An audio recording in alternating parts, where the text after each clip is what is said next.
ಮಾಡುತ್ತಿರುವ ಕೋಮುವಾದದ ಫ್ಯಾಸಿಸ್ಟರಿಗೆ ಕೋಮು ಗಲಭೆಗಳ ಸೃಷ್ಟಿಸಲೆಂದು ಕುಮ್ಮಕ್ಕು ನೀಡುವ ಸರ್ಕಾರ. ಈ ರಾಜ್ಯದ ಪೊಲೀಸ್ ಮಹಾನಿರ್ದೇಶಕರೇ, ಪೊಲೀಸ್ ಇಲಾಖೆಯ ಜವಾಬ್ದಾರಿಯನ್ನ ಪುನೀತ್ ಕೆರೆಹಳ್ಳಿಗೆ ನೀವು ಯಾವಾಗ ಟ್ರಾನ್ಸ್ಫರ್ ಮಾಡಿದ್ದೀರಾ ನಮಗೆ ಆ ನೋಟಿಫಿಕೇಶನ್ ಇಂದ ಕೊಡಿ. ಯಾರು ಇವನು? ಇವನೊಬ್ಬ ಗೂಂಡ, ಇವನೊಬ್ಬ ಪಿಂಪ್, ಇವನೊಬ್ಬ ಕೊಲೆಗಾರ. ಸುಳ್ಳು ಸರ್ಕಾರ ಅಲ್ಲ, ಸುಳ್ಳು ಹೇಳಕ್ಕೆ ಬಂದಿರ್ತೀರಿ ನೀವು ನ್ಯಾಯ ಕೂಡ ಬಂದಿಲ್ಲ, ಅನ್ಯಾಯ ಮಾಡಕ್ ಬಂದಿದ್ದೀರಿ ನೀವು. RSS ಸಂಘ ಪರಿವಾರ ದೇಶದ್ರೋಹಿ ಸಂಘಗಳೆಂದು ಡೆಮೊಕ್ರೆಟಿಕ್ ಪಾರ್ಟಿ ಆಫ್ ಇಂಡಿಯಾದ ವತಿಯಿಂದ ಆಯೋಜಿಸಿರುವ ಈ ಪ್ರತಿಭಟನೆಯಲ್ಲಿ ಭಾಗವಹಿಸಿರುವಂತಹ ಎಲ್ಲ ನನ್ನ ದಾವಣಗೆರೆಯ ಸ್ವಾಭಿಮಾನಿ ಜನರಿಗೆ ನನ್ನೊಂದು ಸಲ್ಯೂಟ್. ಯಾಕಂತ ಹೇಳಿದ್ರೆ ಈ ಪ್ರತಿಭಟನೆಯ ಮುಖ್ಯ ಉದ್ದೇಶದ ಬಗ್ಗೆ ಈಗಾಗಲೇ ನಮ್ಮ ಜಿಲ್ಲಾ ಉಪಾಧ್ಯಕ್ಷರು ಮತ್ತು ಇಸ್ಮಾಯಿಲ್ ಜಬೀಲ್ ಅವರು ನಿಮ್ಮ ಮುಂದೆ ಕೆಲವು ವಿಚಾರಗಳನ್ನ ಬಿಚ್ಚಿಟ್ಟಿದ್ದಾರೆ.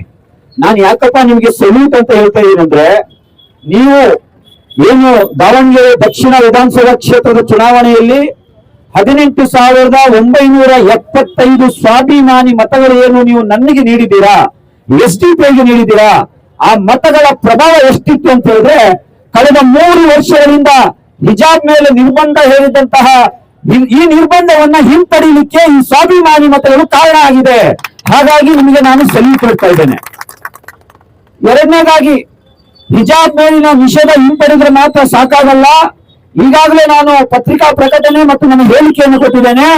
ಈ 3-4 ವರ್ಷದಲ್ಲಿ ಹಿಜಾಬ್ ಕಾರಣದಿಂದ 16,000 ನನ್ನ ಸಮುದಾಯದ ವಿದ್ಯಾರ್ಥಿನಿಯರು, ಅದರಲ್ಲಿ ಎಷ್ಟು ಜನ IAS ಆಗ್ತಾ ಇದ್ರು, ಎಷ್ಟೋ ಜನ KAS ಆಗ್ತಾ ಇದ್ರು, ಎಷ್ಟೋ ಜನ ಜಡ್ಜ್ಗಳಾಗ್ತಾ ಇದ್ರು, ಎಷ್ಟೋ DC-ಗಳಾಗ್ತಾ ಇದ್ರು.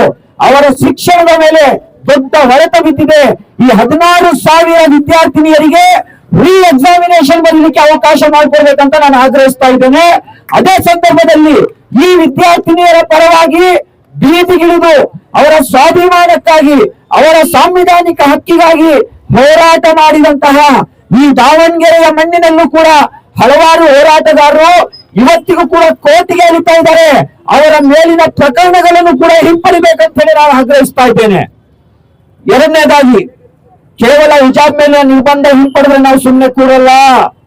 2B ರಿಸರ್ವೇಶನ್ ಕೂಡ ನಮ್ಮಿಂದ ಹಿಂಪಡೆದು 304 ವರ್ಷ ಆಗಿದೆ. ಅದು ಕೂಡ ದಾವಣಗೆರೆಯ ಸ್ವಾಭಿಮಾನಿ ಮತದಾರರ ನಿಮ್ಮ ಸ್ವಾಭಿಮಾನಿ ಮತ ಚಲಾವಣೆಯ ಕಾರಣಕ್ಕೆ ಇನ್ನೊಂದು 6 ತಿಂಗಳವರೆಗೆ ಅದು ಕೂಡ ರಿಸ್ಟೋರ್ ಆಗುತ್ತೆ ಅನ್ನೋ ಭರವಸೆ ನನಗಿದೆ. ಇಲ್ಲ ಅಂದ್ರೆ social democratic party of India ಬಿಡಲ್ಲ. ಮತ್ತೆರಡು ಉಪಚುನಾವಣೆಗಳಿದೆ, ನೆನಪಿರ್ಲಿ ಸಿದ್ದರಾಮಯ್ಯನವರೇ. ಇಲ್ಲೇ ಪಕ್ಕದ ಹಿರಿಯೂರಿನಲ್ಲೂ ಕೂಡ ಉಪಚುನಾವಣೆ ಇದೆ, ಅದೇ ರೀತಿ ಧಾರವಾಡದಲ್ಲೂ ಉಪಚುನಾವಣೆ ಇದೆ. ಅದಕ್ಕಿಂತ ಮುಂಚೆ 2B ರಿಸರ್ವೇಶನ್ ಅನ್ನ ರಿಸ್ಟೋರ್ ಮಾಡಲೇಬೇಕು, ಅದನ್ನ 8% ಏರಿಸಬೇಕು. ಇನ್ನು ಈ ಪ್ರತಿಭಟನೆ ವಿಚಾರದಲ್ಲಿ 2-3 ವಿಚಾರಗಳನ್ನ ಮಾತ್ರ ಹೇಳಿ ನನ್ನ ಮಾತಿಗೆ ನಾನು ವಿರಾಮ ಹಾಕ್ತೇನೆ. ಕಾಂಗ್ರೆಸ್ ಸರ್ಕಾರ ಹೇಳಿದ್ದೇನು ಮಾಡಿದ್ದೇನು ಈ ಪ್ರಶ್ನೆಯನ್ನ ನಾನು ಮಾಧ್ಯಮದ ಮುಖಾಂತರ ಸೋಷಿಯಲ್ ಜಸ್ಟಿಸ್ನ ಚಾಂಪಿಯನ್ ಅಂತ ಹೇಳುವಂತಹ ಸಿದ್ದರಾಮಯ್ಯನವರಿಗೆ ಕೇಳಲಿಕ್ಕೆ ಬಯಸ್ತಾ ಇದ್ದೇನೆ. ಚುನಾವಣೆ ಪೂರ್ವದಲ್ಲಿ ನೀವೇನು ಹೇಳಿದ್ರೆ, ನಾವು ಅಧಿಕಾರಕ್ಕೆ ಬಂದ್ರೆ ಬಜರಂಗದಳವನ್ನ ಬ್ಯಾನ್ ಮಾಡ್ತೀವಿ ಅಂತ ಹೇಳಿದ್ರಲ್ವಾ? ಯಾರ ಮಾತಿದು? ಸಿದ್ದರಾಮಯ್ಯನವರ ಮಾತು. ಅದೇ ನಾಲಿಗೆ ಅಲ್ವಾ ಇವತ್ತು ಕೂಡ ನಿಮ್ಮ ಬಾಯಿಯಲ್ಲಿರುವಂತದ್ದು? ನೀವೇ ಅಲ್ವಾ ನುಡಿದಂತೆ ನಡೆದಿದ್ದೇವೆ ಅಂತ ಹೇಳಿ ಕೋಟಿಗಟ್ಟಲೆ ಅಡ್ವರ್ಟೈಸ್ಮೆಂಟ್ ಅನ್ನ ದಿನಪತ್ರಿಕೆಗಳಿಗೆ ನೀಡ್ತಾ ಇರುವಂತದ್ದು? ಎಲ್ಲಿ ನಡೆದಿದ್ದೀರಾ ನೀವು ತೋರಿಸ್ಬೇಕೀಗ. ಎಲ್ಲಿ ನಡೆದಿದ್ದೀರಾ? ಬಜರಂಗ ದಳವನ್ನ ಎಲ್ಲಿ ಬ್ಯಾನ್ ಮಾಡಿದೀಯಾ? ಕರ್ನಾಟಕದಲ್ಲಂತೂ ಬ್ಯಾನ್ ಮಾಡಿಲ್ಲ, ನಾವಂತೂ ನೋಡ್ಲಿಲ್ಲ, ಕೇಳಲಿಲ್ಲ. ಬೇರೆ ಯಾವ್ದಾದ್ರು ಅಮೆರಿಕಾದಲ್ಲಿ ಬ್ಯಾನ್ ಮಾಡಿದ್ರೆ ಗೊತ್ತಿಲ್ಲ ನನಗೆ. ಸಿದ್ದರಾಮಯ್ಯನವರೇ, ನಿಮಗೆ ಕಿಂಚಿತ್ತು ನಾವು ನುಡಿದಂತೆ ನಡೆದಿದ್ದೇವೆ ಅಂತ ಏನಾದ್ರೂ ನಿಮ್ಮಲ್ಲಿ ಮನಸ್ಸಿನಲ್ಲಿ ಭಾವನೆ ಉಳಿದಿದ್ರೆ ಇಮಿಡಿಯೇಟ್ಲಿ ಈ ಬಜರಂಗ ದಳವನ್ನ ಬ್ಯಾನ್ ಮಾಡಬೇಕು. ಇದರ ಬದಲಾಗಿ ನೀವೇನ್ ಮಾಡಿದ್ದೀರಾ ಅಂದ್ರೆ, ಅದೇ ಬಜರಂಗ ದಳದ ಗೂಂಡಾಗಳು ಮುಸ್ಲಿಂ ಮೊಹಲ್ಲಾಗಳಿಗೆ ನುಗ್ಗಿ, ದಲಿತ ಕೇರಿಗಳಿಗೆ ನುಗ್ಗಿ, ಮತಾಂತರದ ಹೆಸರಿನಲ್ಲಿ ಕ್ರಿಶ್ಚಿಯನ್ ಚರ್ಚ್ಗಳ ಮೇಲೆ ದಾಳಿ ಮಾಡಿ, ಮುಸಲ್ಮಾನರಿಗೆ ಬಗ್ಗೆ ಅವಹೇಳನಕಾರಿಯಾಗಿ ಕೋಮು ಪ್ರಚೋದನಾಕಾರಿ ಭಾಷಣ ಮಾಡಿರುವಂತಹ ಬಸವನಗೌಡ ಪಾಟೀಲ್ ಯತ್ನಾಳ್, ಚೈತ್ರ ಕುಂದಾಪುರ, ಪ್ರಮೋದ್ ಮುತಾಲಿಕ್ ರಂತಹ ಕೋಮು ಕ್ರಿಮಿಗಳ ಕೇಸನ್ನ ವಾಪಸ್ ಪಡೆದಿರಾ? ನಿಮಗೆ ನಾಚಿಕೆ ಆಗ್ಬೇಕು, ನಾಚಿಕೆ ಆಗ್ಬೇಕು. ಸಿದ್ದರಾಮಯ್ಯನವರೇ, ಏನ್ ಸಂದೇಶವನ್ನು ಕೊಡ್ತಾ ಇದ್ದೀರಾ? ಇಲ್ಲಿ ಪೊಲೀಸ್ ಅಧಿಕಾರಿಗಳಿದ್ದಾರೆ. ಅವರು ಹಗಲು ರಾತ್ರಿ ಅನ್ನದೇ ಅವರ ಮನೆ ಮಠ ಅವರ ಸಮಾರಂಭ ಎಲ್ಲವನ್ನ ಬಿಟ್ಟು ನಮ್ಮ ರಕ್ಷಣೆಗಾಗಿ ಡ್ಯೂಟಿ ಮಾಡ್ತಾ ಇದ್ದಾರೆ. ಅವರು ಅವರ ಮೇಲೆ ಕೇಸ್ ಹಾಕಿದಾಗ ಅವರ ನೈತಿಕ ಸ್ಥೈರ್ಯವನ್ನ ಕುಗ್ಗಿಸುವಂತ ಕೆಲಸ ನೀವು ಮಾಡ್ತಾ ಇದ್ದೀರಾ. ಹಾಗಾದ್ರೆ ಪೊಲೀಸ್ ಇಲಾಖೆ ಹಾಕ್ಬೇಕು, ನ್ಯಾಯಾಂಗ ಇಲಾಖೆ ಆಗ್ಬೇಕು. ನೀವೇ ಕೇಸನ್ನ ಹಿಂಪಡೆಯೋದಾದ್ರೆ ಏನು ಇಲ್ಲಿರುವಂತಹ ಪೊಲೀಸ್ ಇಲಾಖೆಯನ್ನ ಬಂದ್ ಮಾಡ್ತೀರಾ ನಾಳೆಯಿಂದ? ಏನ್ ಸಂದೇಶವನ್ನು ಕೊಡ್ತಾ ಇದ್ದೀರಾ ನೀವು? ಯಾವ ರೀತಿಯ ಡ್ಯೂಟಿ ಮಾಡಬೇಕು? ನಾಳೆ ಯಾರೋ ಒಬ್ಬ ಬಜರಂಗದ ಗೂಂಡ ಕೋಮು ವಿಷಕಾರಿ ದೇಶ ಭಾಷೆಯನ್ನು ಮಾಡಿದಾಗ ಯಾವ ರೀತಿಯಲ್ಲಿ ಪೊಲೀಸ್ನವರು ಎಫ್ಐಆರ್ ಅನ್ನು ಮಾಡ್ತಾರೆ? ನೀವು ಅದನ್ನು ವಾಪಸ್ ಪಡೀಲಿಕ್ಕೆ ಯಾರ ಅಧಿಕಾರ ಕೊಟ್ಟು ನಿಮಗೆ? ಯಾರು ಈ ದೇಶದಲ್ಲಿ ಈ ರಾಜ್ಯದಲ್ಲಿ ಕೋಮು ವಿದ್ವೇಷವನ್ನ ಹೇಳ್ತಾರೆ ಅವರ ವಿರುದ್ಧ ಆಕ್ಷನ್ ತಗೊಳ್ಬೇಕಾಗಿರುವಂತದ್ದು ಈ ನೆಲದ ಕಾನೂನು. ಈ ನೆಲದ ಕಾನೂನನ್ನ ಗೌರವಿಸಬೇಕಾಗಿರುವಂತದ್ದು ಇಲ್ಲಿರುವಂತ ಆಡಳಿತ ಪಕ್ಷದ ಜವಾಬ್ದಾರಿ. ಹಾಗಾಗಿ ಅವರ ವಿರುದ್ಧ ಯಾವ ಪ್ರಕರಣಗಳನ್ನು ಹಿಂಪಡೆದಿದ್ದೀರಾ ಅದನ್ನ ತತ್ಕ್ಷಣ ಕೈ ಬಿಡಬೇಕು ಅಂತ ಹೇಳಿ ಇವತ್ತಿನ ಪ್ರತಿಭಟನೆಯ ಮುಖಾಂತರ ನಾವು ಆಗ್ರಹ ಮಾಡ್ತಾ ಇದ್ದೇವೆ. ಎರಡನೇದಾಗಿ ವಾಟಾಳ್ ನಾಗರಾಜ್ ಅವರ ಪ್ರಕರಣವನ್ನ ಹಿಂಪಡೆದಿದ್ದಾರೆ. ಅದನ್ನು ನಾನು ಸ್ವಾಗತಿಸ್ತೇನೆ, ಮುಕ್ತವಾಗಿ ಸ್ವಾಗತಿಸ್ತೇನೆ. ಯಾಕೆ ಗೊತ್ತಾ? ವಾಟಾಳ್ ನಾಗರಾಜ್ ನನ್ನ ಹೋರಾಟದ ಗುರುಗಳು.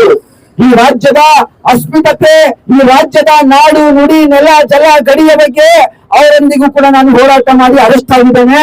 ಅವರ ಕೇಸನ್ನ ವಾಪಸ್ ಪಡೆದ್ರೆ ಅದು ನನಗೆ ಹೆಮ್ಮೆ ಇದೆ. ಯಾಕಂದ್ರೆ ಅವ್ರು ಯಾವತ್ತೂ ಹಿಂದೂ ಮುಸಲ್ಮಾನರ ನಡುವೆ ಕೋಮು ವಿಷ ಬೀಜವನ್ನ ಬಿತ್ತಿಲ್ಲ. ಈ ರಾಜ್ಯದ ಅಸ್ಮಿತತೆಗಾಗಿ, ಕನ್ನಡದ ಭಾಷೆಗಾಗಿ, ಇಲ್ಲಿಯ ಸಂಸ್ಕೃತಿಗಾಗಿ ಹೋರಾಟ ಮಾಡಿದ್ದಾರೆ. ಅದೇ ರೀತಿ ರಾಜ್ಯ ರೈತ ಸಂಘದ ನಮ್ಮ ಅನ್ನದಾತರ ಕೇಸನ್ನ ವಾಪಸ್ ಪಡೆದಿದ್ರ ಅದನ್ನು ಕೂಡ ನಾನು SDP ಸ್ವಾಗತಿಸ್ತೇವೆ. ಅವರ ಜೊತೆಯಲ್ಲಿ ಈ ಕೋಮು ಕ್ರಿಮಿಗಳ ಕೇಸನ್ನ ಯಾವತ್ತೂ ಕೂಡ ವಾಪಸ್ ಪಡಿಬಾರ್ದು ಅಂತ ಆಗ್ರಹಿಸ್ತದೆ. ಎರಡನೇ ವಿಚಾರ, ಇವತ್ತು ರಾಜ್ಯದಲ್ಲಿ ಬಕ್ರೀದ್ ಹಬ್ಬದ ಸಂದರ್ಭ, ಮುಸಲ್ಮಾನರ ಪವಿತ್ರ ಹಬ್ಬ ಇದು. ವರ್ಷಕ್ಕೊಮ್ಮೆ ನಾವು ಈ ಹಬ್ಬದಲ್ಲಿ ಬಲಿಯನ್ನ ಕೊಡುವಂತದ್ದು ತಲೆತಲಾಂತರಗಳಿಂದ ನಮ್ಮ ಸಂಪ್ರದಾಯ ನಡೀತಾ ಬರ್ತಾ ಇದೆ.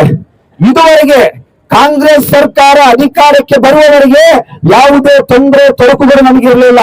ಇವತ್ತು ಜಾನುವಾರು ಪ್ರತಿಬಂಧಕ ಕಾಯ್ದೆ ಅಂತ ಹೇಳಿ ಬಿಜೆಪಿ ಸರ್ಕಾರ ಯಡಿಯೂರಪ್ಪನವರ ಅವಧಿಯಲ್ಲಿ ಒಂದು ಕಾಯ್ದೆಯನ್ನ ಜಾರಿಗೆ ತಂದಿತ್ತು. ಆ ಕಾಯ್ದೆ ಏನ್ ಹೇಳುತ್ತೆ ಅಂತ ಹೇಳಿದ್ರೆ 13 ವರ್ಷಕ್ಕಿಂತ ಮೇಲ್ಪಟ್ಟಂತಹ, ಕೃಷಿಗೆ ಯೋಗ್ಯವಲ್ಲದಂತಹ, ಯಾವುದೇ ವ್ಯವಸಾಯಕ್ಕೆ ಉಪಯೋಗವಿಲ್ಲದಂತಹ ಯಾವುದೇ ಜಾನುವಾರುಗಳನ್ನ ಮಾರಾಟ ಮಾಡ್ಲಿಕ್ಕೆ ಯಾವುದೇ ನಿರ್ಬಂಧ ಆ ಕಾಯ್ದೆಯಲ್ಲೇ ಇಲ್ಲ. ಇದು ಕಾನೂನು. ನಾನು ಹೇಳ್ತಾ ಇರುವಂತದ್ದು, ಇವತ್ತು ಒಬ್ಬ ಕೊಲೆಯ ಆರೋಪಿ, ರಾಮನಗರದ ಇದ್ರೀಸಿನ ಕೊಲೆಯ A1 ಆರೋಪಿ, ಒಬ್ಬ ಪಿಂಪ್ ಪುನೀತ್ ಕೆರೆಹಳ್ಳಿ ಮುಸ್ಲಿಂ ಮೊಹಲ್ಲಾಗಳಿಗೆ ನುಗ್ಗಿ ನಮ್ಮ ಮನೆಗಳಲ್ಲಿ, ನಮ್ಮ ಮೊಹಲ್ಲಾಗಳಲ್ಲಿ ಈ ಜಾನುವಾರು ಏನು ನಮ್ಮ ಬಲಿಗೆ ತಂದಿರುವಂತಹ ಜಾನುವಾರುಗಳನ್ನ ಹಿಡಿಯುವಂತಹ, ಅದನ್ನ ಲೈವ್ ಟೆಲಿಕಾಸ್ಟ್ ಮಾಡುವಂತಹ ಕೃತ್ಯವನ್ನ ಮಾಡ್ತಾ ಇರಬೇಕಾದ್ರೆ ಅವರಿಗೆ ಯಾರು ಅಧಿಕಾರ ಕೊಟ್ಟಿದ್ದು? ಈ ರಾಜ್ಯದ ಪೊಲೀಸ್ ಮಹಾನಿರ್ದೇಶಕರಲ್ಲಿ ನಾನು ಕೇಳ್ತಾ ಇದ್ದೇನೆ, ಸಲೀಂ ಅಹಮದ್ ಅವರೇ, ಈ ರಾಜ್ಯದ ಪೊಲೀಸ್ ಮಹಾನಿರ್ದೇಶಕರೇ, ಪೊಲೀಸ್ ಇಲಾಖೆಯ ಜವಾಬ್ದಾರಿಯನ್ನ ಪುನೀತ್ ಕೆರೆಹಳ್ಳಿಗೆ ನೀವು ಯಾವಾಗ ಟ್ರಾನ್ಸ್ಫರ್ ಮಾಡಿದ್ದೀರಾ? ನಮಗೆ ಆ ನೋಟಿಫಿಕೇಶನ್ ಅನ್ನ ಕೊಡಿ. ಯಾರು ಇವನು? ಇವನೊಬ್ಬ ಗೂಂಡ, ಇವನೊಬ್ಬ ಪಿಂಪ್, ಇವನೊಬ್ಬ ಕೊಲೆಗಾರ. ಇವನಿಗೆ ಮುಸ್ಲಿಂ ಮೊಹಲ್ಲಾಗಳಿಗೆ ನುಗ್ಲಿಕ್ಕೆ ಅಧಿಕಾರ ಕೊಟ್ಟಿದ್ಯಾರು? ಹಾಗಾಗಿ ಇಮಿಡಿಯೇಟ್ಲಿ ಇವನ ವಿರುದ್ಧ ಆಕ್ಷನ್ ಅನ್ನು ತಗೊಳ್ಬೇಕು. ಅದೇ ರೀತಿ ಜಾನುವಾರುಗಳನ್ನ ಬಲಿ ಕೊಡ್ಲಿಕ್ಕೆ ನಮ್ಮ ಮುಸ್ಲಿಂ ಸಹೋದರರು ಮಾತ್ರ ಅಲ್ಲ ಸ್ವಾಮಿ, ಕೇವಲ ಬಕ್ರೀದಲ್ಲಿ ಮಾತ್ರ ಬಲಿ ಕೊಡೋದಲ್ಲ. ಈ ದೇಶದಲ್ಲಿ ನರೇಂದ್ರ ಮೋದಿ ನೇತೃತ್ವದ ಒಕ್ಕೂಟ ಸರ್ಕಾರ, ಬಿಜೆಪಿ ಸರ್ಕಾರ ಒಂದು ವರ್ಷಕ್ಕೆ ಸುಮಾರು 35,000 ಕೋಟಿ ರೂಪಾಯಿಯ ಗೋಮಾಂಸವನ್ನ ರಫ್ತು ಮಾಡ್ತಾ ಇದೆ. ನಿಮಗೆ ತಾಕತ್ತಿದೆ, ನಿಮಗೆ ದಮ್ಮಿದ್ರೆ ಬಿಜೆಪಿಯ ಪುನೀತ್ ಕೆರೆಯಲ್ಲಿ ಬಜರಂಗರ RSS ನವರಿಗೆ ನಾನು ಓಪನ್ ಚಾಲೆಂಜ್ ಆಗ್ತೇನೆ. ನಿಮಗೆ ದಮ್ಮಿದ್ರೆ ಆ ಕೇಂದ್ರ ಸರ್ಕಾರ ರಫ್ತು ಮಾಡ್ತಾ ಇರುವಂತ ಆ ಗೋಮಾಂಸದ ರಫ್ತನ್ನ ಮೊದಲು ತಗೊಳ್ಳಿ, ಆಮೇಲೆ ನಮ್ಮ ಮೊಹಲ್ಲಾಗಿ ಬನ್ನಿ. ನೀವು ಆಮೇಲೆ ಬನ್ನಿ. ಇಲ್ಲಿ ಒಂದು ವರ್ಷಕ್ಕೊಮ್ಮೆ ಬಲಿಗೆ ಕೊಡ್ಲಿಕ್ಕೆ ತಂದಂತಹ ಹಣ ಕೊಟ್ಟು ರೈತರಿಂದ ಖರೀದಿ ಮಾಡಿ ತಂದಂತಹ ಗೋವನ್ನ ಹಿಡಿಯೋದಲ್ಲ. ನಿಮಗೆ ತಾಕತ್ತಿದ್ರೆ ವರ್ಷಕ್ಕೆ 35,000ದಿಂದ 40,000 ಕೋಟಿ ರೂಪಾಯಿ ವ್ಯವಹಾರ ನಡೀತಾ ಇದೆ ರಫ್ತಿನಿಂದ. ಅದನ್ನ ತಡೆಯಲಿಕ್ಕೆ ತಾಕತ್ತಿದೆಯಾ ನಿಮಗೆ? ಆ ತಾಕತ್ತಿಲ್ಲ. ಇದೆಲ್ಲ ಗೋಸುಂಬೆ ರಾಜಕಾರಣ ಅಂತ ಹೇಳ್ತಾರೆ. ಮತ್ತೆ ಇತಿಹಾಸವನ್ನ ತಿಳ್ಕೊಳ್ಳಿ. ಇತಿಹಾಸ ನಿಮಗೆ ಗೊತ್ತಿಲ್ಲ ಅಂದ್ರೆ ನಾವು ಕಲಿಸ್ಕೊಡ್ತೇವೆ. ತಲೆತಲಾಂತರಗಳಿಂದ ಹಿಂದೂ ಧರ್ಮದಲ್ಲೂ ಕೂಡ ಪ್ರಾಣಿ ಬಲಿ ಇದೆ. ಋಗ್ವೇದ ಒಮ್ಮೆ ಓದ್ ನೋಡಿ. ಋಗ್ವೇದ ಅದೇ ರೀತಿ ಋಗ್ವೇದದಲ್ಲಿ ಉಲ್ಲೇಖವಾಗಿದೆ, ದೊಡ್ಡ ದೊಡ್ಡ ಮಹಾಯಾಗಗಳನ್ನು ಮಾಡಬೇಕಾದ್ರೆ ಗೋವನ್ನ ಆ ಯಾಗದಲ್ಲಿ ಆ ಹೋಮದಲ್ಲಿ ಬಲಿ ಕೊಡುವಂತದ್ದು ಹಿಂದೂ ಧರ್ಮದ ಪದ್ಧತಿ, ಮುಸಲ್ಮಾನ್ ಧರ್ಮದ ಪದ್ಧತಿ ಅಲ್ಲ. ಈ ಎಲ್ಲ ಋಗ್ವೇದ ಇರ್ಬೋದು, ಅಥರ್ವೇದ ಇರ್ಬೋದು, ಸಾಮವೇದ ಇರ್ಬೋದು, ಅದನ್ನ ಸ್ಟಡಿ ಮಾಡಿ ನೋಡಿ, ಅಲ್ಲೂ ಕೂಡ ಗೋ ಬಲಿ ಇತ್ತು. ಇವತ್ತು ಮುಸಲ್ಮಾನರ ಬಗ್ಗೆ ಮಾತಾಡ್ತಿರಲ್ಲ, ಅದೇ ರೀತಿ ಇವತ್ತು ಕೂಡ ಪಶ್ಚಿಮ ಬಂಗಾಳ, ಮಹಾರಾಷ್ಟ್ರ, ಕರ್ನಾಟಕ ಭಾಗದಲ್ಲಿ ಎಷ್ಟೋ ಹಿಂದೂ ಜಾತ್ರೆಗಳಲ್ಲಿ ಇವತ್ತಿಗೂ ಕೂಡ ಕೋಣಗಳನ್ನ ಬಲಿ ಕೊಡ್ತಾ ಇದ್ದಾರೆ. ಅವ್ರು ಯಾರು ಮುಸಲ್ಮಾನರಲ್ಲ. ಅದು ಈ ದೇಶದ ವೈವಿಧ್ಯತೆ, ಈ ದೇಶದ ಪದ್ಧತಿಗಳು. ಇಲ್ಲಿರುವಂತ ಎಲ್ಲಾ ವರ್ಗದ ಜನರಿಗೂ ಕೂಡ ಅವರ ಆಚರಣೆ ಮಾಡ್ಲಿಕ್ಕೆ ಬಾಬಾ ಸಾಹೇಬ್ ಅಂಬೇಡ್ಕರ್ ಅವರ ಸಂವಿಧಾನ ನಮಗೆ ಅವಕಾಶ ಕೊಟ್ಟಿದೆ. ಬೇರೆ ಯಾವ ಗಣ್ಯ ನಾಯಕನ ಪರ್ಮಿಷನ್ ನಮಗೆ ಬೇಕಾಗಿಲ್ಲ. ಯಾಕಂದ್ರೆ ಈ ದೇಶ ಸಂವಿಧಾನದ ಆಧಾರದಲ್ಲಿ ನಡೀಬೇಕು ಹೊರತು ಯಾವುದೇ ಬಜರಂಗಗಳ RSS BJP ಅವರ ನೇತೃತ್ವದಲ್ಲಿ ಏನು ಸರ್ಕ್ಯುಲರ್ಗಳು ಜಾರಿ ಆಗ್ತವೆ ಅದರ ಆಧಾರದಲ್ಲಿ ನಡೀಬಾರದು. ಹಾಗಾಗಿ ಇವತ್ತಿನ ಪ್ರತಿಭಟನೆಯಲ್ಲಿ ಈ ಗೋ ರಕ್ಷಣೆಯ ನೆಪದಲ್ಲಿ ಗೋಮುಖ ವಾಗ್ದಾನ ಪ್ರದರ್ಶಿಸುವಂತಹ ಈ ಗೋ ಭಯೋತ್ಪಾದಕರಿಗೆ ಒಂದು ಸಲಹೆಯನ್ನ ಕೊಡ್ತಾ ಇದ್ದೇನೆ.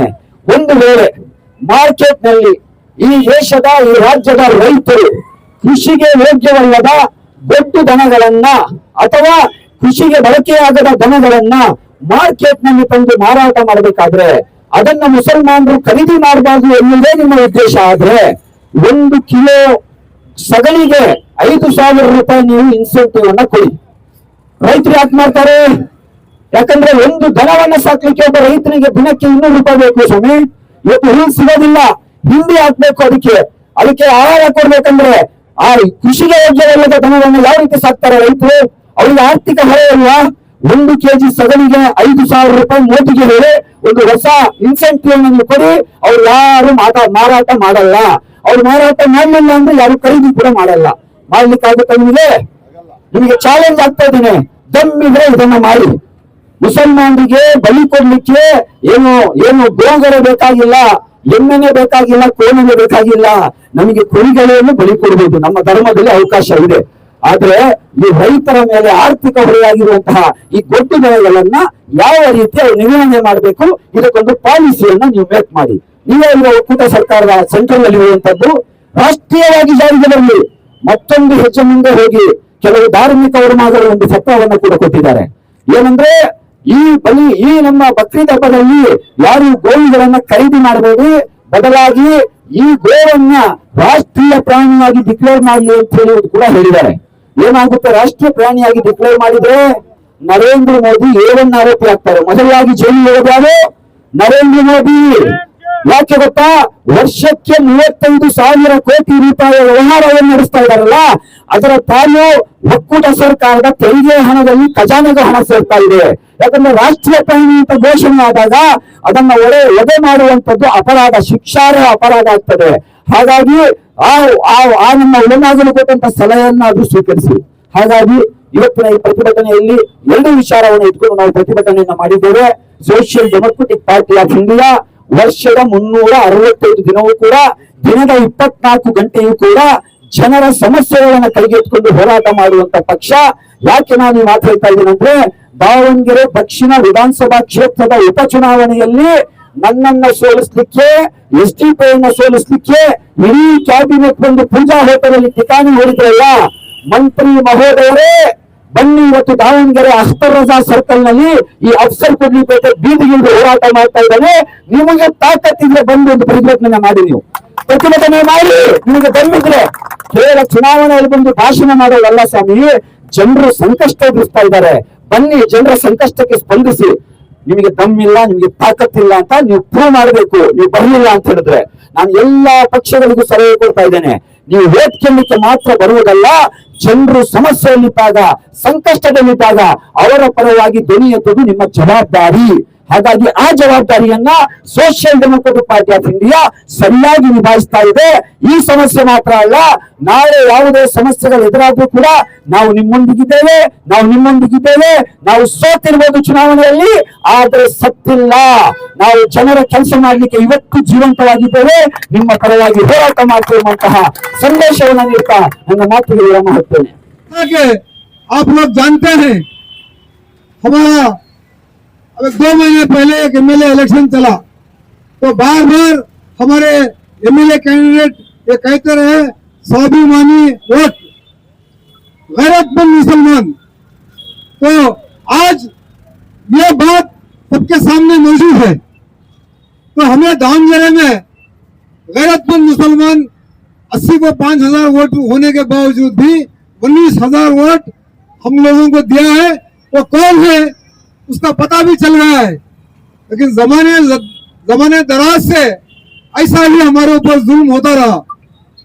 कुछ लोग होते हैं कौम के नाम पे सियासत करते हैं।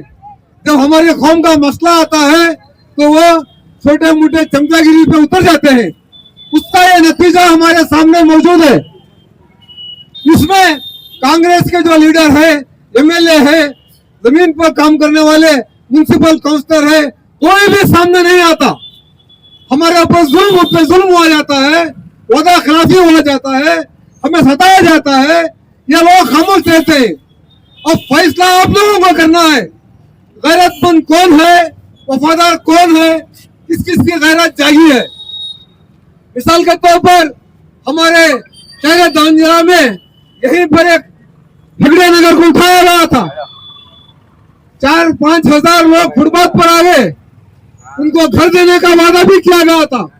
कहाँ है वो घर, कहाँ है वो लोग, कहाँ है वो सुबह सवेरे उपीट और नाश्ता लेकर बांट रहे थे महीनों भर।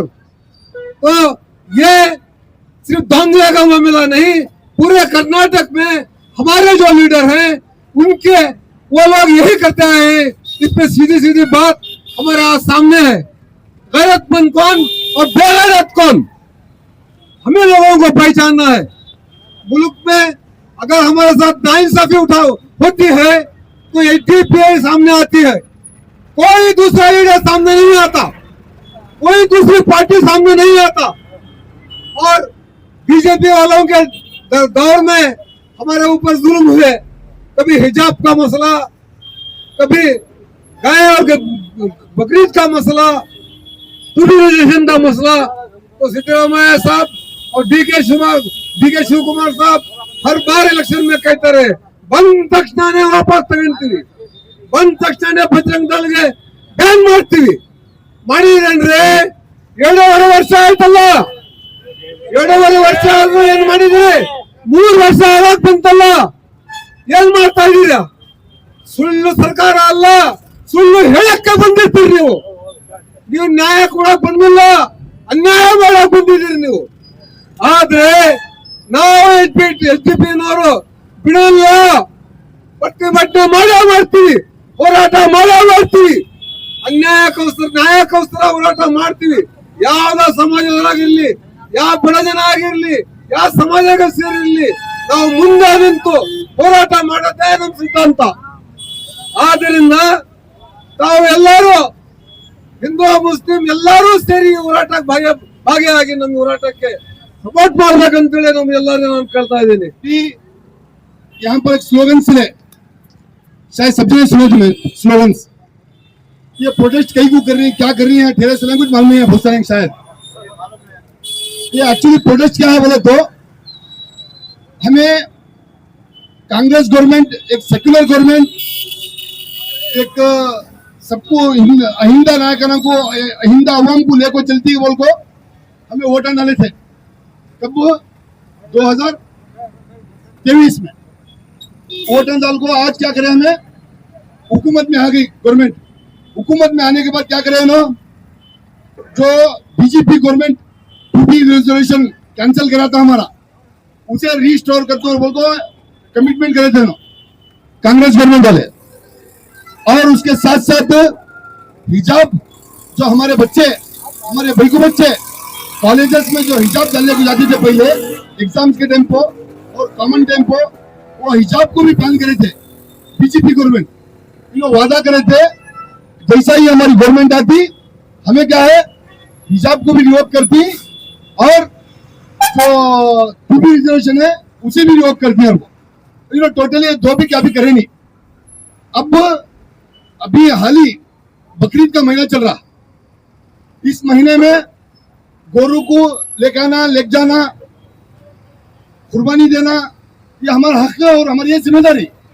मगर इसके बावजूद क्या हो रहा है, जो पुनीत किरेडलीकर को नाम सुनिए में, पुनीत किरेडली और बसवनगौड़ा पाटिल यत्नाल और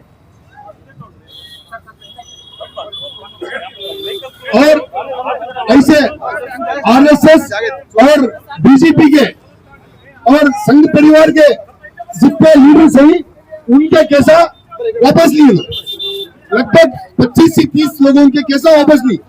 एक्चुअली में करना था तो क्या बोले तो प्रमोद मुतालिक हो और बसवनगौड़ा पटेल यत्नाल हो और ऐसे बहुत सारे जो आरएसएस और बीजेपी के लीडर से जो फसादात और लोगों को डराना धमकाना रोडिज्म करना गुंडागिरी करना और मुसलमानों को हर बार परेशान करना इनका मकसद है। ऐसा इनके कैसा क्या है, अभी स्ट्रांग वाला को इनको अरेस्ट करना था। सो ये सिद्धरामैया वादा भी करे थे कि हमें सरकार में आने के बाद यहाँ पर जो दहशत फैलाने का काम कर रही उनके केसेस हमें और स्ट्रांग वाला को उनको ऐसे केसेस के ऊपर एक्शन लेते बोले थे नो। मगर हुकूमत में आने के बाद क्या करी नो, इसका उल्टा करी। कैसा उल्टा करी, जो है अभी लगभग 25 लोगों के केसेस वापस ली नो। उसमें प्रमोद मुतालिक है और कल्याण का प्रभाकर भट्टे, पुनीत किरेडली है, बसवनगौड़ा पटेल यत्नाल है, ऐसे बहुत सारे, मैं एक दो नाम नहीं 25 लोगों के वापस नाम नहीं लो। इनका मकसद क्या है, इनका मकसद एक ही चक है, सो मुसलमानों को डराना। किसका मकसद है, बीजेपी का नहीं है, कांग्रेस गवर्नमेंट का मकसद। बीजेपी के थ्रू जो कैसा वापस ली नो, डरा को उनके तरफ अपने तरफ मुसलमानों को घबराहट कर को वन साइड वोटिंग करने को अपनी ताकत बनाना और बोल को ये केसेस वापस लेने की कोशिश कर रही नो। मगर जो कैसा वापस ली तुरंत इसके ऊपर स्टे लगा को ये किसी भी हाल में केसेस वापस नहीं लेना बोल को ये एहतजाज रखा गया है। और आने के दिनों में और प्रोटेस्ट और जोर पकड़ती, हमें पूरे स्टेट गवर्नमेंट से, सिद्धरामैया गवर्नमेंट से और डीके शिवकुमार से स्पेशली अपील करती कि जो केसेस तुम्हें वापस लिए हैं इसे वापस कैंसिल करना है ऑर्डर को और तुरंत उनके ऊपर सख्त कार्रवाई करना है करके हमारी तरफ से स्टेट गवर्नमेंट को अपील है। और यहाँ पर दावणगेरे शहर में भी ऐसे चंद हरकतें हो रही जहां पर हमें एहतियातन काम करना जरूरी है।